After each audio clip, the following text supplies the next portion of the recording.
దేవుడు ఏ రోజైతే నీకు ప్రేమ అని అర్థం కాడో అదే పెద్ద బంధకం అండి. దేవుడు ప్రేమై ఉన్నాడని ఏ రోజైతే నీకు అర్థం కాదో నీ క్రైస్తవ జీవితంలో, ఆ రోజే నువ్వు ఫెయిల్ అయిపోయావు. ఆ రోజే సాతాను యొక్క బంధకము నీ జీవితంలో పనిచేయడం ప్రారంభమైంది. తిరిగి దేవుడు ప్రేమై ఉన్నాడు అన్న ఆలోచనలోకి, నమ్మకంలోకి నువ్వు తిరిగి వచ్చేంత వరకు నీకు డెలివరెన్స్ అవసరమని నువ్వు అనుకోవాలి.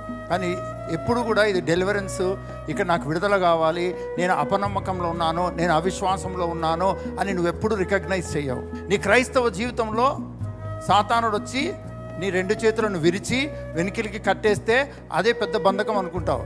అది చాలా చాలా చిన్న బంధకం, చాలా చిన్న శోధన.